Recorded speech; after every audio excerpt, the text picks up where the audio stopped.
My son-in-law shouted. My parents are moving in with you, and that's final. I kept quiet, pretended to agree, and let them go with a fake smile. But when their car pulled into the driveway, they stopped in their tracks. What stood before them made them freeze in their tracks. The question hung in the air like smoke I couldn't wave away. This place must have cost a fortune, Vic. Cornelius set down his wine glass and leaned back, eyes traveling across the coffered ceiling. What? For bedrooms? 5. That's a lot of space for one person. I kept my fork moving through the risotto, buying time. It's 4 bedrooms. I worked 35 years for this. I earned it. Sure. He nodded, but his gaze had already moved to the bay windows, calculating. Just seems like you could. I don't know, Sherrod. Help family. You know what they say about empty rooms. Wilma touched his arm, her voice light, but tight. Cornelius, Dad just moved in. Let him enjoy it. I glanced at my daughter. She wore the smile she'd perfected in childhood, the one that smoothed over rough edges. Across from her, Cornelius had that expression I was beginning to recognize, friendly on the surface, measuring underneath. Now, sitting across from them, I watched Cornelius stand and walk to those same windows. He touched the frame, ran his thumb along the wood grain. Beautiful craftsmanship. He turned back. Must be what, 3,000 square feet? 3,200. The number came out sharper than I had intended. Wilma laughed, that nervous sound she made when tensions rose. Cornelius loves architecture. He's just admiring your taste. But I designed buildings for 3.5 decades. I knew the difference between admiration and assessment.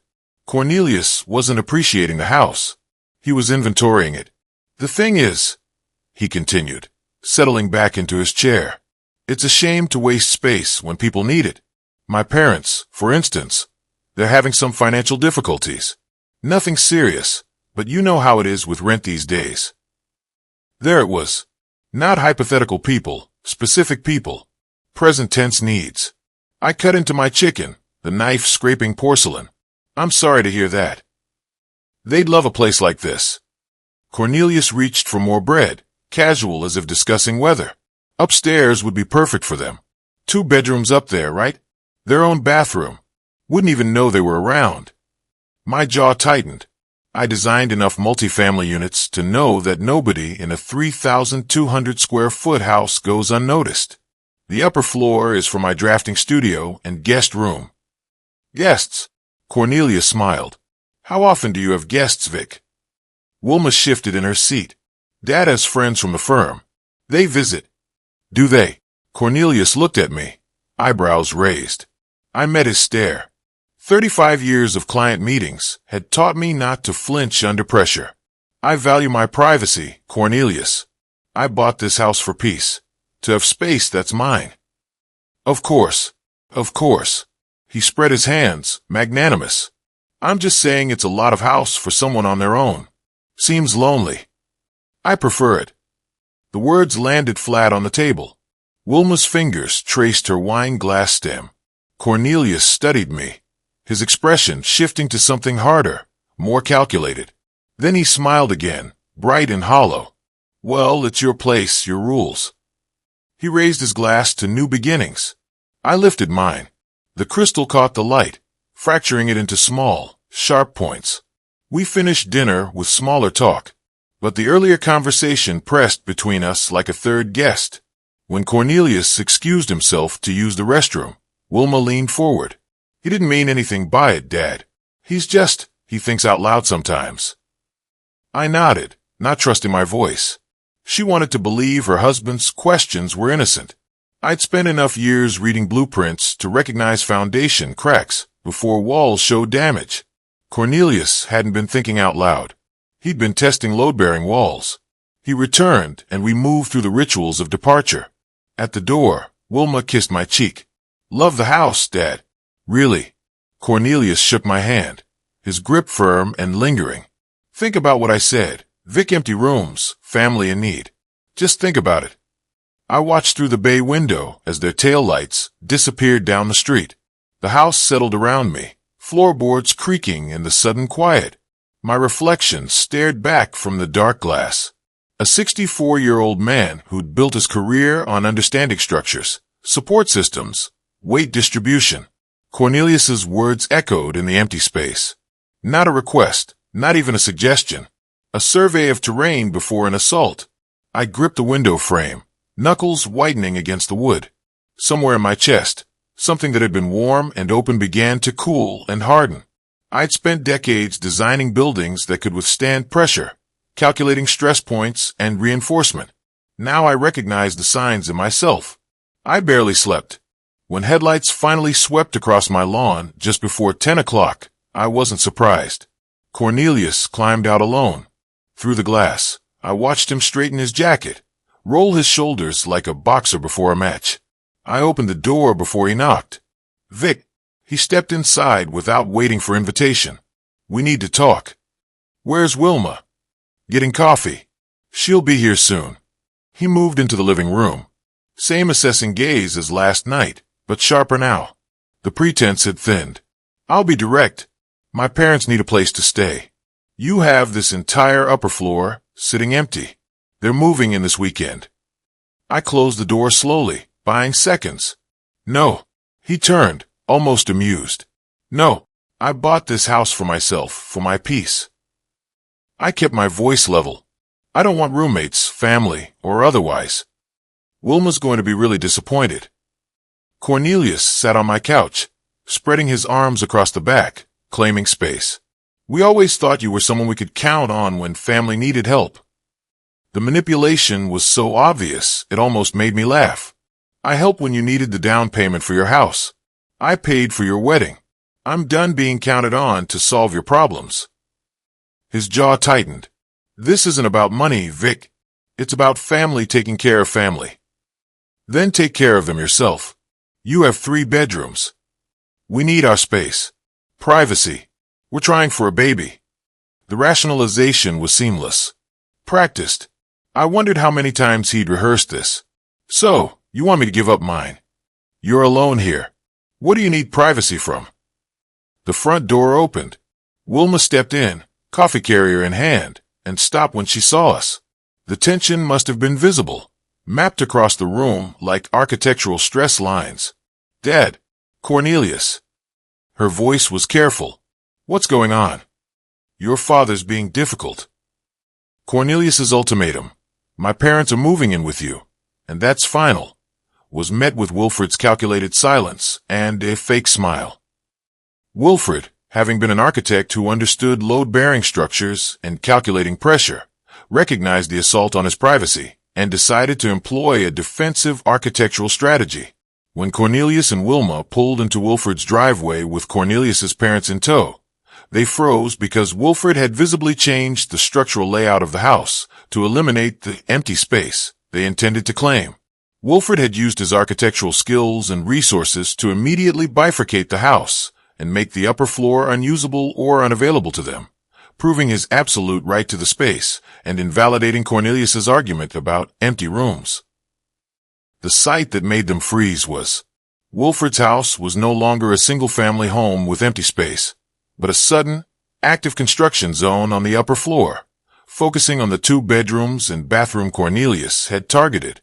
A massive moving truck or commercial van was parked in the driveway, half unloaded. The garage door was open, showing the empty 2-car space now filled with boxes labeled archival documents, studio equipment, and rolls of large drafting paper. This confirmed the upper floor was not a guest space, but his active, working studio, which he needed privacy for. A temporary, but highly visible barrier door had been installed at the top of the main staircase or hallway leading to the upper floor, clearly separating the ground floor from the upper.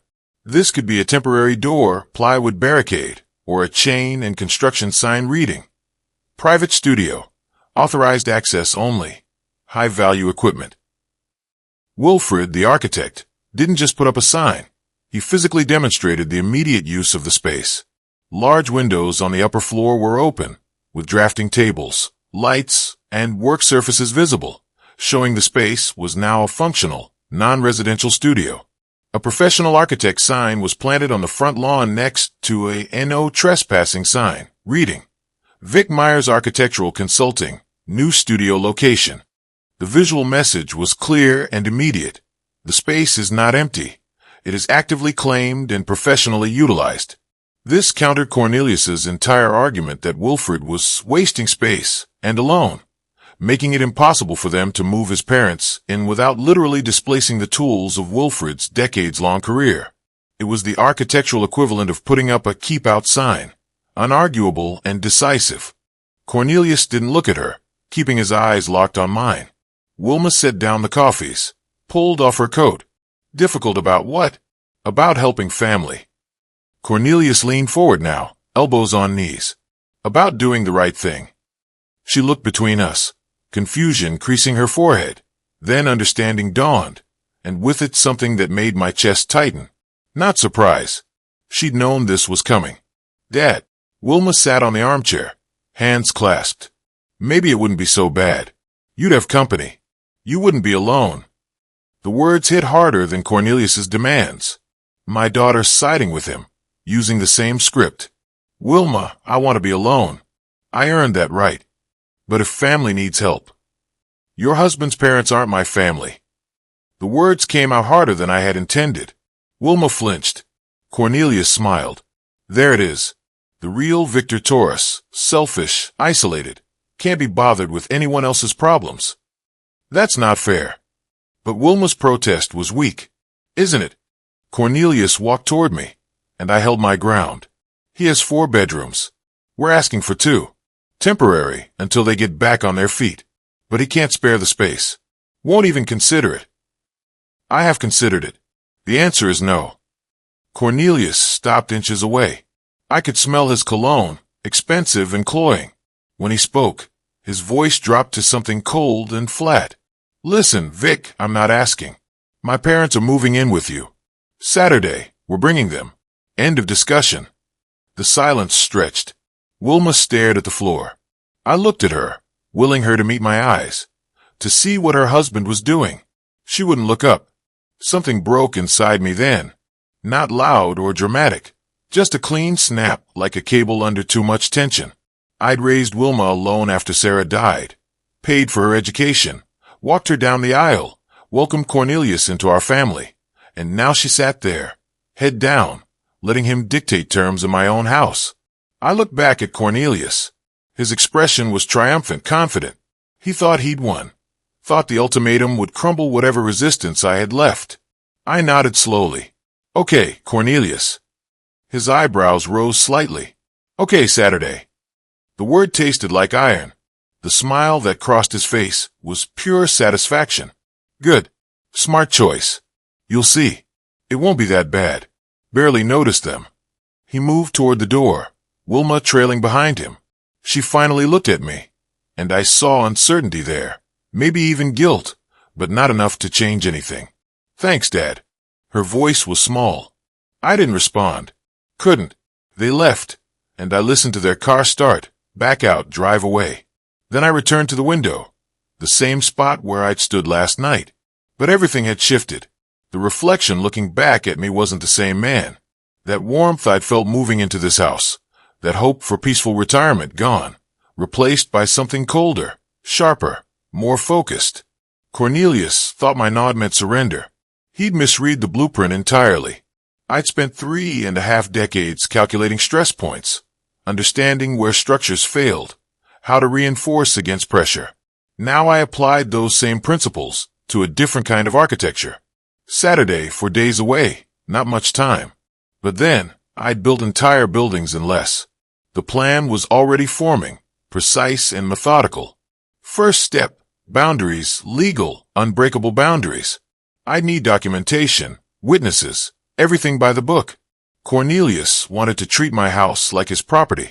He'd learned the difference between ownership and entitlement. I pulled out my phone and scrolled through contacts until I found what I needed. Mitchell Crane, real estate attorney, old friend from the firm. Retired now, but sharp as ever. I sent a text. Need legal advice. Urgent. Can you meet tomorrow morning? The response came within minutes. 8 a.m. My office. Coffee's on you. I set the phone down and looked around the living room. My house, my space. earned through decades of work, sacrifice, and careful planning. Cornelius thought he could walk in and redesign it on his terms. He was wrong.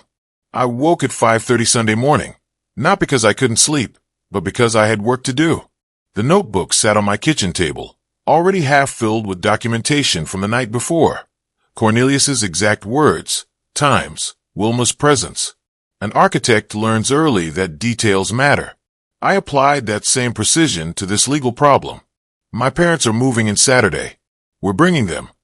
6 days. Not much time, but enough.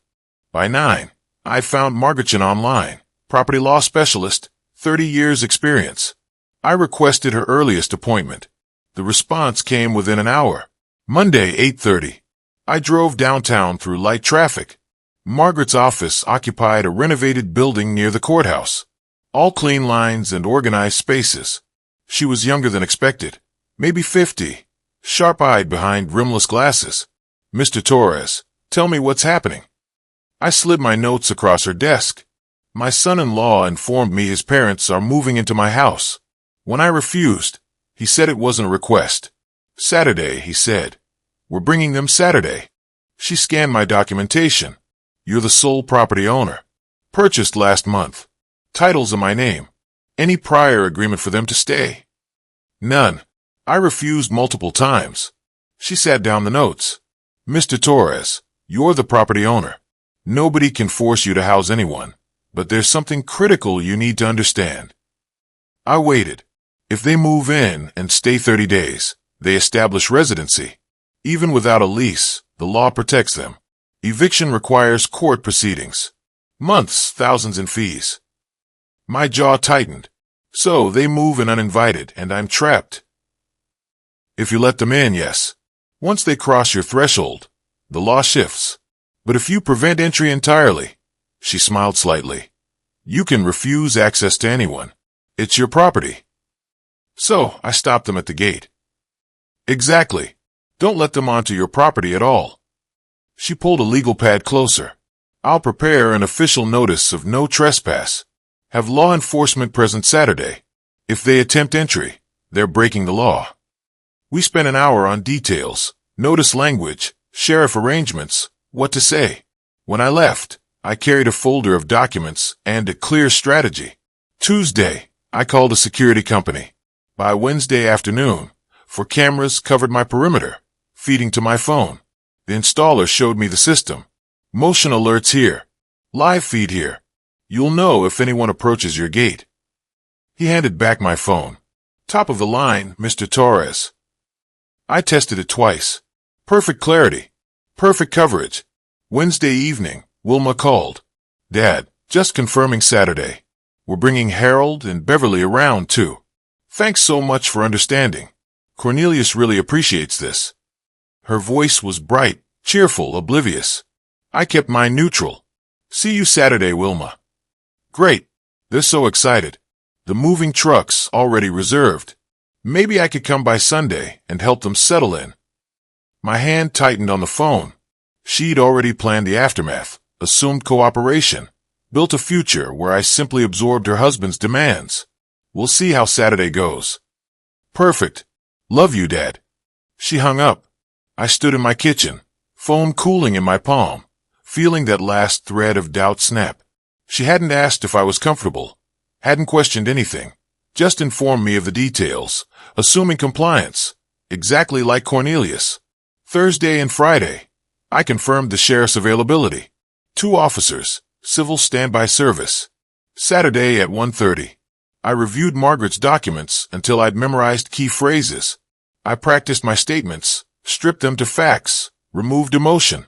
This wasn't about anger. It was about boundaries. Friday evening, I checked the security feed. For camera angles crystal clear. The new gate stood solid across my driveway. The no trespassing sign, professionally printed, mounted beside it. Everything was ready. I'd spent 35 years calculating load-bearing walls, understanding pressure points, knowing exactly how much force structures could withstand. Now I'd built something different. Not a building, but a boundary. Saturday morning arrived cold and clear. I woke at 6, showered, dressed carefully, dark slacks, button-down shirt. This was a formal occasion. Coffee toast. I ate methodically, fueling up. The folders sat on my table. Documents, notices, everything in order. At 1:15, the sheriff's cruiser pulled up. 2 officers as arranged. The older one, Deputy Morrison, shook my hand. Mr. Torres, we'll position ourselves behind you. You do the talking. We're here to keep things legal and peaceful. Understood. At 1:30, we walked outside together. I took my position at the gate, officers flanking me several feet back. The afternoon sun highlighted the sign, the cameras, the clear boundary between what was mine and what wasn't. My phone buzzed, motion alert, vehicles approaching from 2 blocks away. I pocketed the phone and waited. By 1:45, I was standing at the gate. By 1:50, I heard engines in the distance. The SUV appeared first, Cornelius's black Ford. Behind it, a rented moving truck. Diesel engine loud in the quiet neighborhood. I didn't move, just watched them through the gate's bars. Cornelius was driving. Through the windshield, I saw confusion cross his face, then recognition, then something darker. He hit the brakes hard. The moving truck lurched to a stop behind him. For 3 seconds, nobody moved. Then Cornelius's door flew open. What the hell is this, Vic? Deputy Morrison stepped forward. Sir, stay calm. Cornelius's eyes swept the scene. Officers, gate sign. Me standing behind it all.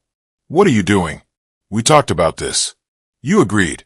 I kept my voice level. The deputy is handing you an official document. This is a notice of no trespass. You're not entering my property. Morrison held out the paper. Cornelius stared, then snatched it. This is insane. They have nowhere else to go. I didn't agree, I said. You demanded. You gave me an ultimatum. This is my response. The passenger door opened. Wilma climbed out, face already crumpling. Behind the SUV, an elderly couple emerged, Harold, thin and gray. Beverly shorter, rounder, face pinched with confusion. What's going on, Cornelius? What's happening? Beverly's voice carried that theatrical edge. Victor's throwing us out. I'm not throwing you out, Beverly. I met her eyes. I never invited you in. There's a difference. Dad, Wilma's voice broke. Why are you doing this? I don't understand. This was the moment that caused something. My daughter, confused and hurt, not understanding. But I'd run the calculations. Sometimes the ground itself needs defending. Wilma, listen carefully. I kept my voice steady. Cornelius didn't ask permission. He told me his parents were moving in. When I said no multiple times, he said it wasn't up to me. My parents are moving in. Saturday, we're bringing them. End of discussion. Those were his exact words. Wilma's eyes shifted to her husband. Cornelius. Don't. He cut her off. Your father's being selfish and cruel. This is my house. I didn't raise my voice.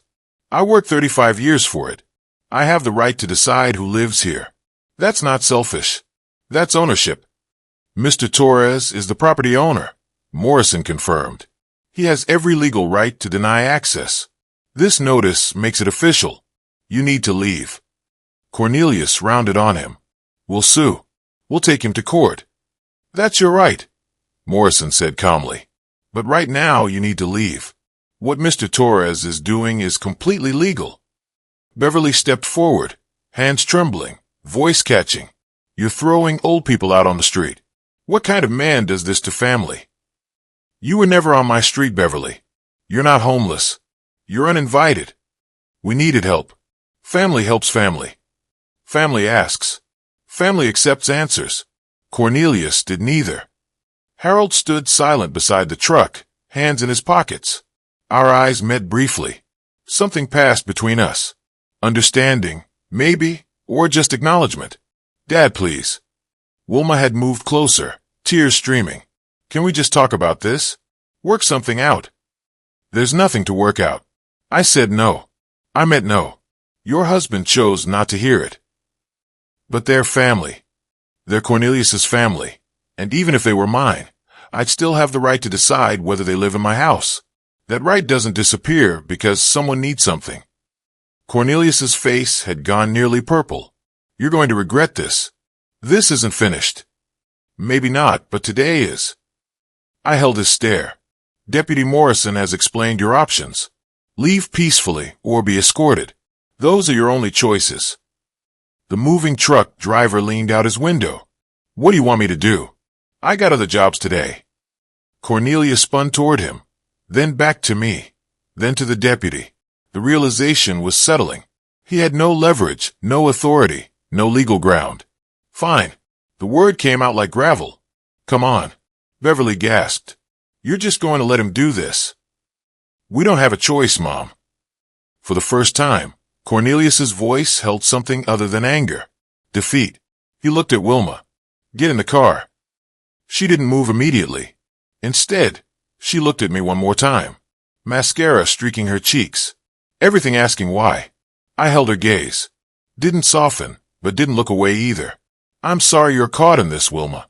But I won't be bullied in my own home. She climbed into the SUV, without responding. Harold guided Beverly back with a gentle hand. She was still protesting, but quieter now. The fight had left her voice. Cornelius slammed his door. The engine roared. The moving truck executed an awkward three-point turn. Then Cornelius reversed, tires squealing, and followed the truck back down the street. I stood at the gate until their taillights disappeared. Morrison cleared his throat. That went smoothly, Mr. Torres. You handled it well. Thanks for being here. Just the job.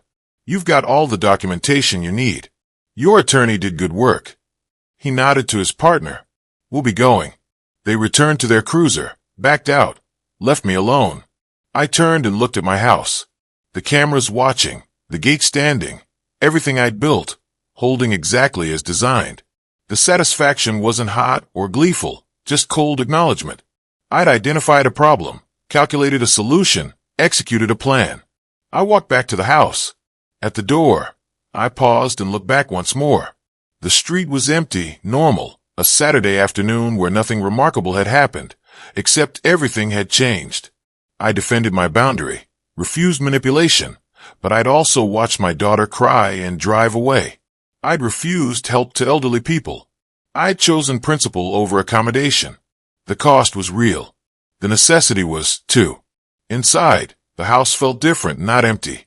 Defended, not lonely, secure. I set my folder on the table, checked the camera feeds. Everything quiet, everything mine. Cornelius's words echoed. This isn't finished. He was right. He'd regroup, strategize, come at this from another angle. But I'd spent decades designing structures to withstand pressure. I understood load-bearing walls, stress points, reinforcement techniques, and now I understood something else. Sometimes the foundation itself is worth defending, whatever it costs. I sat at my kitchen table, opened my notebook, and began documenting today's events, because architects know. You always prepare for the next phase. The first call came that evening. I didn't answer. The voicemail Cornelius left was 3 minutes of rage. You think you won something today? You humiliated my parents. You made my wife cry. This isn't over, Vic. Not even close. I saved it. Created a new folder on my phone. Evidence, timestamp, duration, transcript, summary. The architect's precision I'd used for 35 years, now applied to documentation. By Sunday morning, there were 4 more messages, each angrier than the last, each carefully saved, cataloged, preserved. You're going to regret this one way or another. You'll see what it's like to lose everything you care about. Wilma called, too. Her messages were different, tearful, broken, pleading. Dad, please pick up. I don't understand why you're doing this. They're family. Can't we just, please call me back, please? I listened to each one. Didn't respond. What could I say? That her husband had threatened me? That she'd chosen his version without asking mine? I documented her calls, too. Not because I wanted to use them against her, but because an architect documents everything. The week that followed brought 37 calls. I counted. Everyone logged in my spreadsheet. Date, time, caller, duration, content, summary. Cornelius's messages grew more threatening. Wilma's grew more desperate. I answered none of them. 2 weeks in, I learned what life looked like at their apartment. Not from them. from the storage unit bill I saw referenced in one of Cornelius's texts sent by accident to my number instead of someone else's.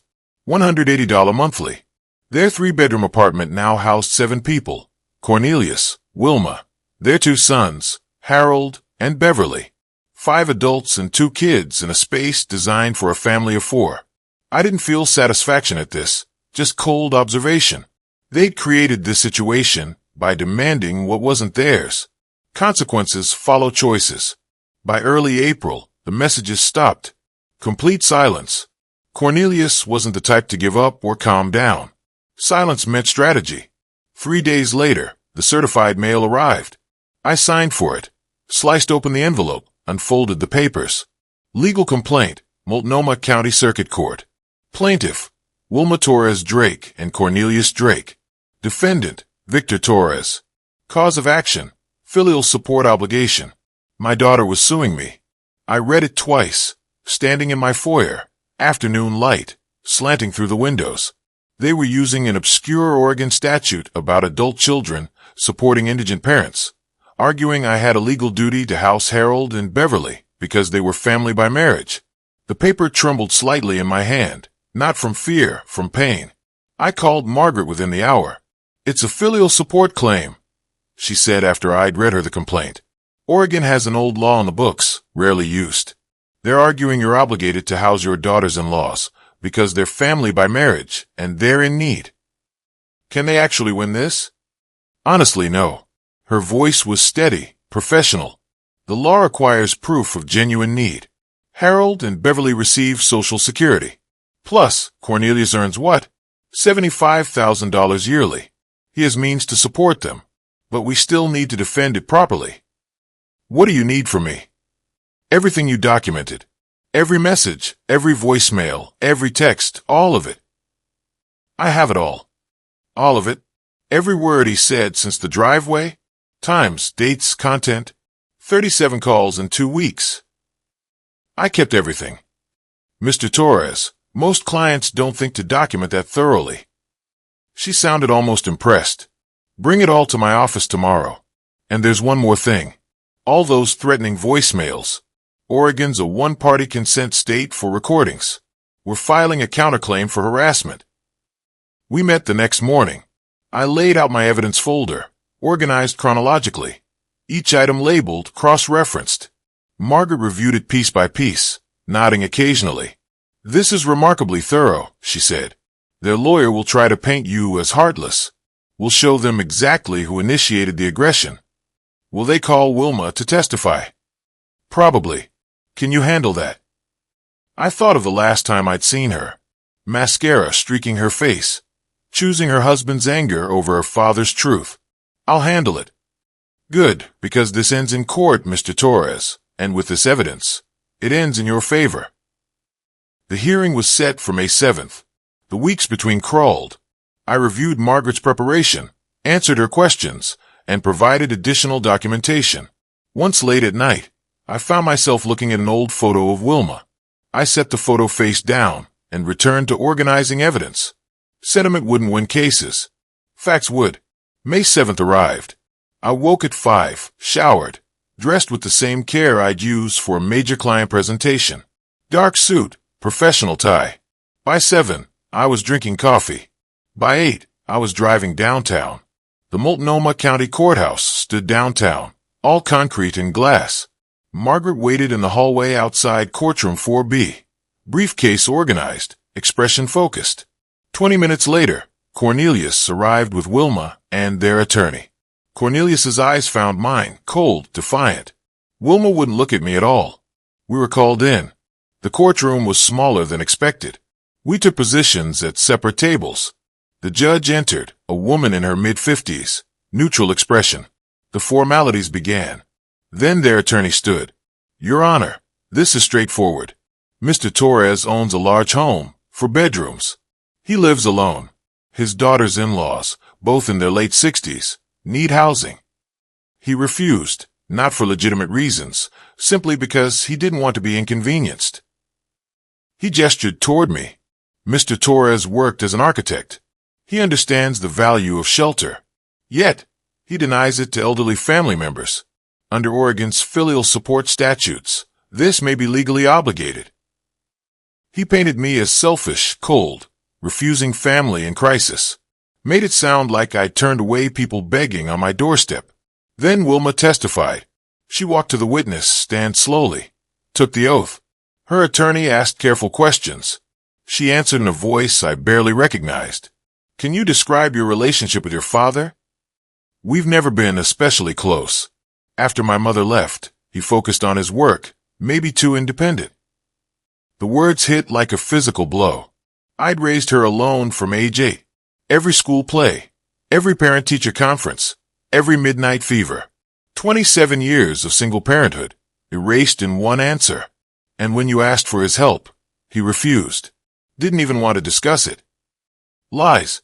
But she delivered them looking at her hands, not me. Some part of her knew. Margaret stood. Your Honor, let's examine what actually happened. Her voice was calm, methodical. Mr. Torres wasn't asked. He was given an ultimatum. May I present evidence? She set up a speaker, pressed play. Cornelius's voice filled the courtroom. Listen, Vic, I'm not asking. My parents are moving in. Period. We're bringing them Saturday. That's not a request, Your Honor. That's a demand. Margaret let that settle. Mr. Torres is defending his boundaries, not refusing aid. She continued, relentless. Harold and Beverly Drake receive Social Security totaling approximately $48,000 annually. Mr. Drake earns $75,000 yearly. He has means to support his parents. This lawsuit is about convenience, not necessity. Then she played the voicemails. Cornelius's anger echoed through the courtroom. You old fool, you'll regret this. Another. You'll pay for what you did. I watched the judge's expression change, neutral to skeptical to disapproving. She leaned forward, frowning. Mr. Drake, the judge said, this court does not appreciate threatening language. Such communication is unacceptable. Cornelius's face flushed. Wilma had gone very still. Margaret presented the sheriff's report, the documentation, the financial evidence.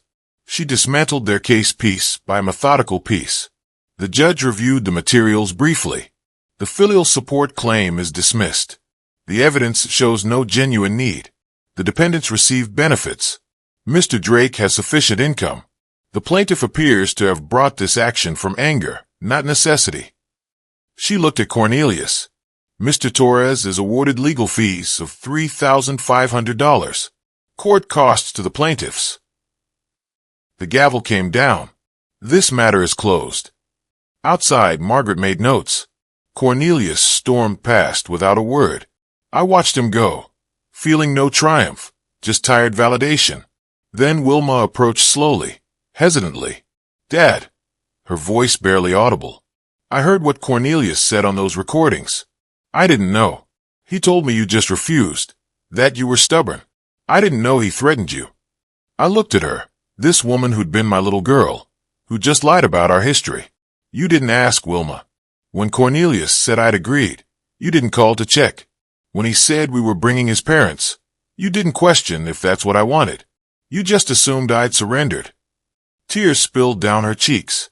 I thought you understood that it was family. Family doesn't demand. Family doesn't threaten. I kept my voice steady. You chose to believe his version without asking mine. Dad, please. I'm sorry you're caught in this, Wilma. But I won't apologize for defending what's mine. I turned toward the elevator. Behind me, I heard her crying. Something tore inside my chest, but I kept walking. Margaret fell into step beside me. You did the right thing. Did I? Yes. She needed to hear that. We pushed through the doors into May sunlight. The air smelled clean, rain-washed. First real victory, everything by the book. But walking away from my daughter's tears didn't feel like winning. I drove home through midday traffic. Inside my house, defended, secured mine. I set down my briefcase and stood in the quiet. The court had ruled in my favor. The law had validated my position. Justice supposedly had been served. So why did it feel like I'd lost something irreplaceable? Cornelius wouldn't stop here. Men like him didn't accept defeat. They escalated. This was just the first battle, and I had won it. For now, That would have to be enough. 3 days after the hearing, my phone rang. Wilma's number. I let it go to voicemail. Her message was different this time. Not pleading or angry, just tired. Dad, we need to talk. Not about moving anyone in, just about us. Please call me back. I didn't. What was there to say that hadn't already been said in that courthouse hallway? Through scattered messages over the next week, I pieced together what was happening at their apartment.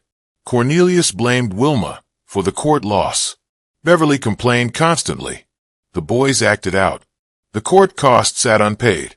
$3,500 Cornelius owed me. Then his email arrived. Subject line, reasonable compromise. He proposed paying $400 monthly for his parents to occupy the upper floor. I deleted it, but he sent another. Then a text through Wilma's phone. Finally, I responded via email. No amount of money changes my answer, Cornelius. You didn't ask. You demanded. You threatened me. You sued me. The answer is no. It will remain no. Stop asking. His reply came within minutes. You're being unreasonable. It's just money. We're family. Wilma is suffering because of your stubbornness. I didn't respond. He still didn't understand. This wasn't about money or space. It was about boundaries, about respect, about not being seen as a resource to solve someone else's problems. The next morning, I called an estate attorney, someone who specialized in wills and trusts. Made an appointment for that afternoon. He reviewed my existing will while I explained the situation. My daughter sided with her husband when he tried to force me out of my own home. I'm not cutting her out entirely. She'll still receive something. But the bulk of my estate should go to people who will value what I built. He nodded, taking notes. What percentage were you thinking? 25% to Wilma. The remaining 75% to the Architectural Education Fund at Portland State. That's still substantial for your daughter. The house alone. He checked documents. West Hills area, your square footage. She'd receive somewhere around $200,000. I understand, but 35 years of work shouldn't go to someone who sees it as something she's owed. This is your decision, Mr. Torres. Are you certain? I've never been more certain about anything. The paperwork took an hour. Signing, initialing, witnessing, notarizing. When I left his office, the new will was official and legally binding. I arranged for registered mail notification to Wilma. She had a right to know. The letter arrived at her apartment 3 days later. I wasn't there, but I could imagine it. The certified mail slip, signing for it, opening the envelope, reading the attorney's formal notification of the will change. My phone rang that afternoon. Wilma. I didn't answer. By early evening, she was at my gate. The intercom buzzed. I checked the security camera. Wilma stood there alone, looking exhausted and small. She pressed the button again. Dad, please. I got the letter. Why would you do this? I stood in my living room looking at the screen. My daughter at my gate. The physical barrier between us representing everything that had broken. I pressed the intercom response. Stay at the gate. I'll come out.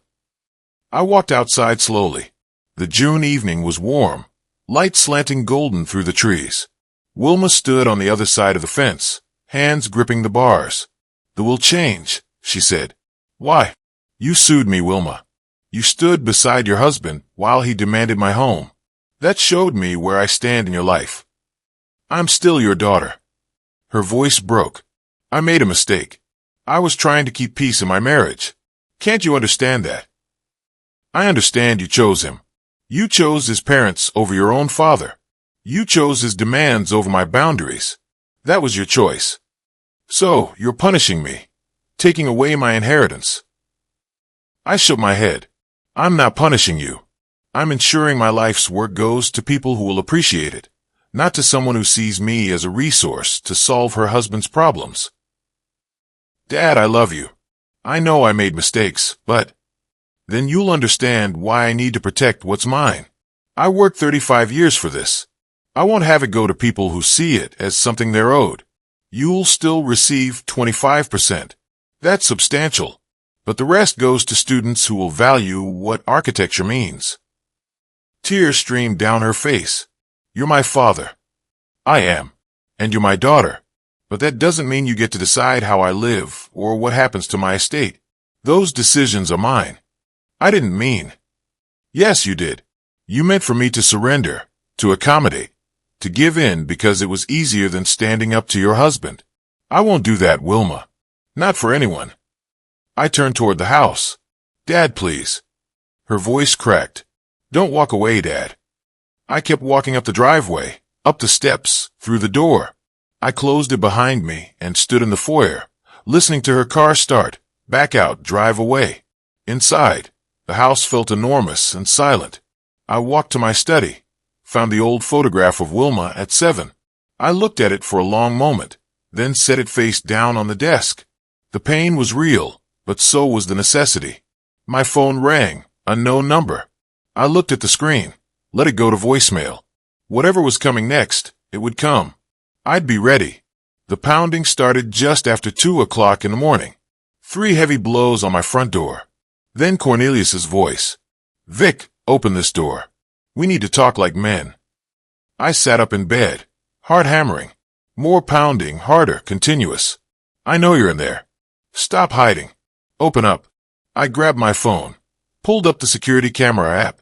The front door feed showed Cornelius, agitated, pacing, then slamming his fist against the wood again. His movements were jerky, uncontrolled, drunk or unhinged or both. I didn't go downstairs, didn't engage. Instead, I dialed 911. I have an intruder on my property. He's pounding on my door and shouting. Yes, I know him. My daughter's husband. No, I don't feel safe. There's a history of threats. The operator kept me on the line. I watched the camera feed. Cornelius was kicking the door now, pulling at the handle, shouting incoherently. Across the street, neighbors' lights flicked on. We're going to settle this. You can't ignore me forever, Vic. 5 minutes felt like 20. Then sirens, red and blue lights, washing across the feed. 2 patrol cars pulled up. Officers approached cautiously. Sir, step away from the door. Cornelius spun toward them. Even through the camera, I could see his face. Rage and desperation. This is family business. He's being unreasonable. Sir, you're on private property. The owner has asked you to leave. Step away from the door now. My parents need a place to live. He's got 4 empty bedrooms. 4. And he won't. Sir, final warning. Step away, or you'll be placed under arrest. Cornelius took a step toward the officers instead. You don't understand. They moved fast. 2 officers, practiced efficiency. Cornelius tried to pull away, and they controlled him quickly. Handcuffs. Rights red. His final shout toward my house. This isn't over, Vic. You hear me? This isn't over. The patrol car pulled away. 1 officer came to my door. I went downstairs, opened it. Mr. Torres, you're safe now. He's being charged with criminal trespass and disturbing the peace. Resisting arrest, too. I have everything on camera. Good. That makes our case solid.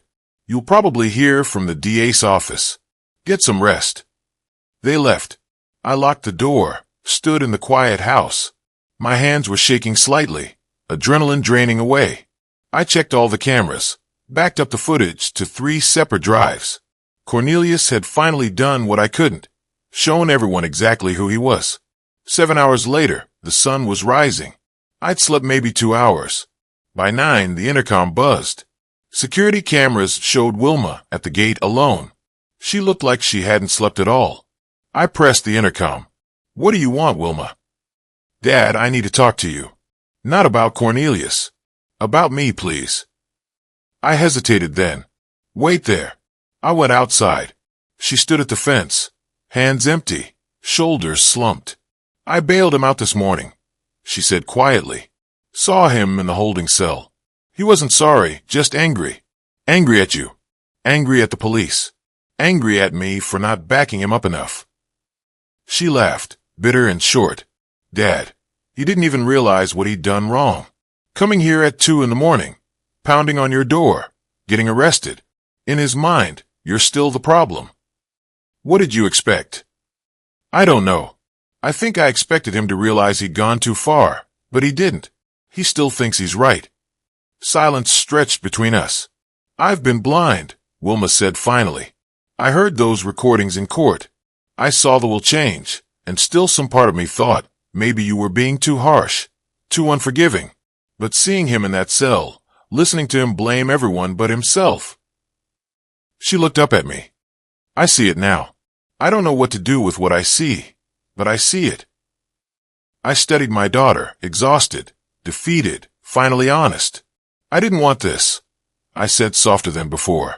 I didn't want you hurt. I wanted you to see. What should I do? That's your decision. What you do about your marriage, your life, that's yours. But Wilma, I'm still your father. I'll always be your father. Just know that nobody gets to tell me how to live in my own home. Not him.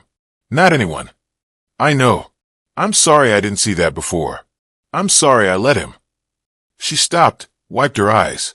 I'm just sorry. I know you are. That's a start. She nodded, turned toward her car, stopped. Dad, thank you for not giving up on me completely. I didn't respond. She walked to her car, got in, drove away. This time, the departure felt different. Less final, less heavy. Inside, I made coffee. Pulled up the previous night's footage on my computer, watched it again.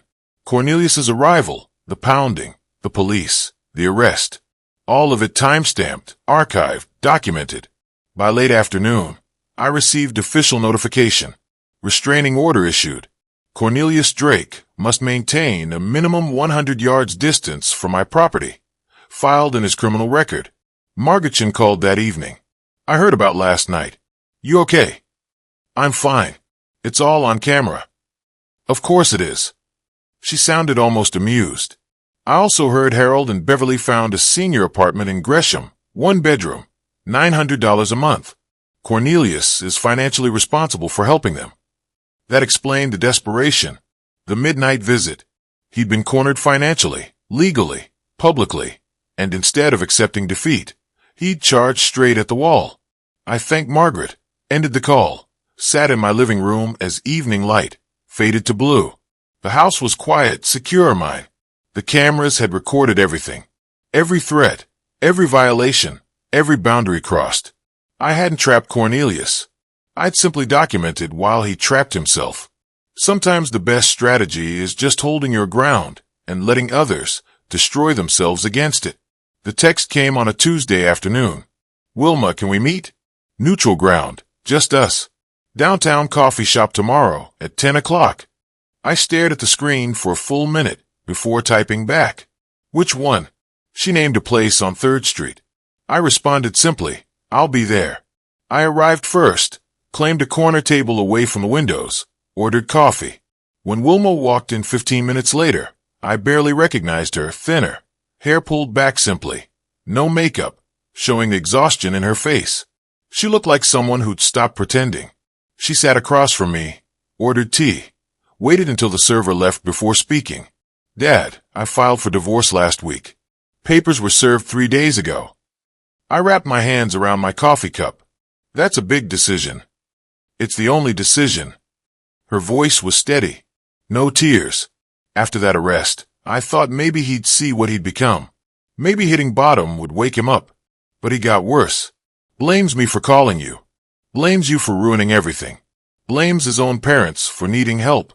Everyone's fault but his. What about the boys? That's exactly why I'm doing this. She met my eyes directly. They're 8 and 5, Dad. They're starting to think his behavior is normal. The yelling, the blame, the anger at everyone. I can't let them grow up thinking that's what a man is supposed to be. I nodded slowly. That takes courage. Dad, I'm so sorry. The words came out quiet but firm. For all of it. You worked your whole life for that house. And I let him.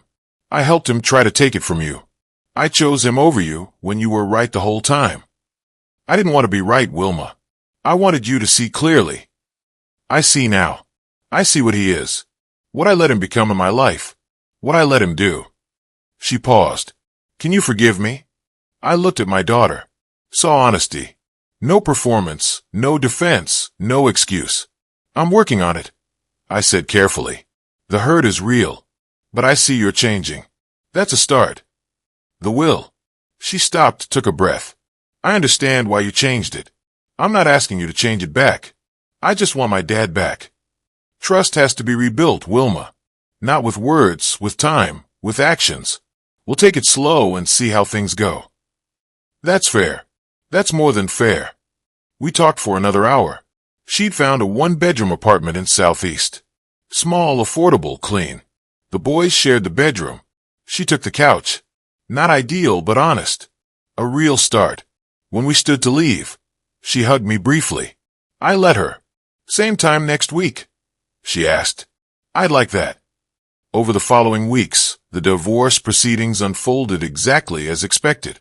Cornelius fought for custody, claiming Wilma was alienating the children. But evidence doesn't lie. The arrest record, my security footage showing his instability, the threatening voicemails, the restraining order, all of it stacked in neat documented piles. The judge's decision at the preliminary custody hearing was swift.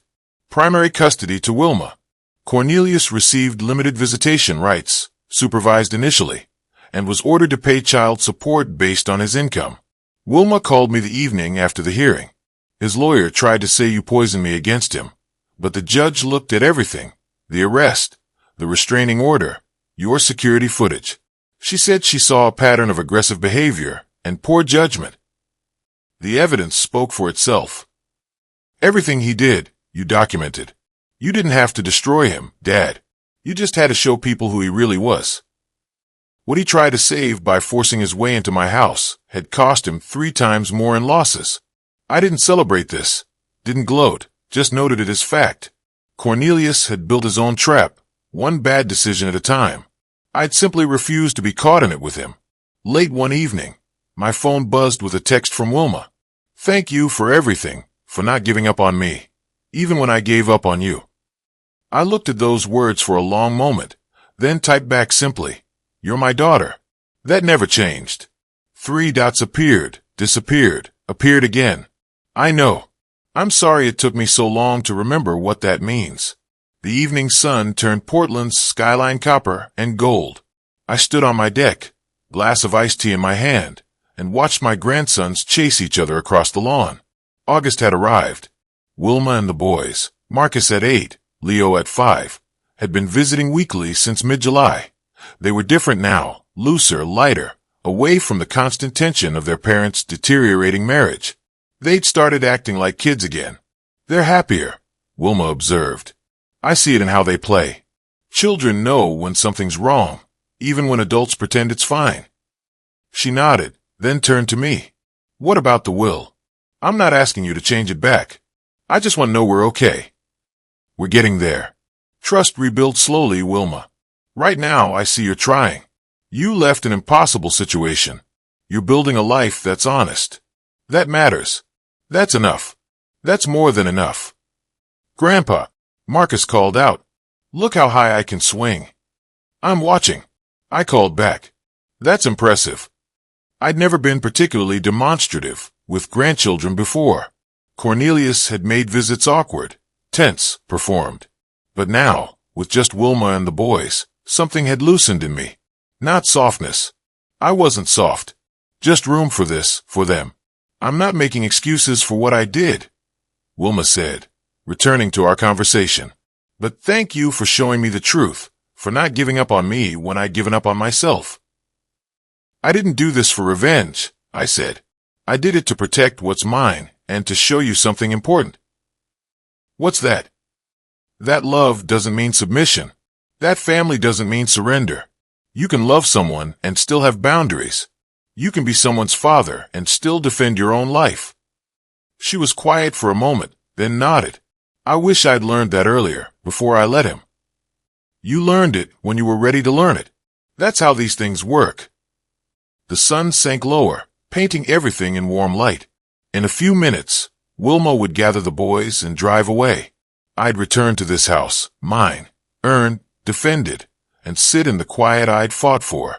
I hadn't changed the world. I'd simply said no and held that line. Defended what took 35 years to build. Refused to let someone else's desperation become my obligation. Cornelius was somewhere in the city trying to rebuild from ruins he'd created. His job gone, reputation damaged, finances devastated, his parents living in that small Gresham apartment. Everything he tried to force his way into taking had cost him more than he'd ever imagined. But I didn't gloat over this. He destroyed himself one bad decision at a time. I just refused to be collateral damage in his demolition. Time to go, boys. Wilma called. School night tomorrow. Protests, negotiations. Finally, agreement. They ran over for hugs. Marcus's arms around my neck. Leo's small body pressed against my side. Quick, unself-conscious affection. Same time next week, Grandpa. Absolutely. Wilma gathered them toward the car. At the deck stairs, she turned back. Thank you, Dad, for this, for not shutting us out completely. You're my daughter. They're my grandsons. That's not something I shut out. She smiled, tired, but genuine, and herded the boys to the car. I watched them drive away, then silence. I returned to my chair on the deck. The house stood behind me. 4 bedrooms, 3,200 square feet. Every inch earned, defended mine. The taste of justice wasn't triumph over a fallen enemy. It wasn't watching someone suffer. It was this. Sitting on my own deck in my own house. In peace I'd earned through every hard choice. Every boundary defended. Every stand taken. I'd spent 35 years building structures that could withstand pressure. In the end, I'd built something more important. A life that could withstand pressure. A peace that couldn't be demanded, manipulated, or forced from me. Cornelius had wanted what I'd earned without earning it himself. He tried to take through threat what he couldn't claim through right. And in the end, he'd learned what I'd always known. Some things can't be taken. They can only be defended. The evening air smelled of cut grass and summer roses. The taste of justice I'd learned wasn't triumph. It was peace. Simple, hard-earned, well-deserved peace. Wilma settled into the chair beside mine, with her own glass of tea. We sat in comfortable silence, watching the kids play. This was new, the ease of simply being together. Cornelius lost his job last week, Wilma said quietly. I nodded, took a sip of tea. Too many missed days for court appearances. His boss finally had enough. She paused. He's trying to blame everyone again. But some consequences are just consequences. I never wanted to destroy him, Wilma. I just refused to let him destroy me. I know that now. She watched Marcus help Leo onto the swing. I thought you were being stubborn, but you were being strong. There's a difference. The boys' laughter drifted across the yard. Pure, uncomplicated joy.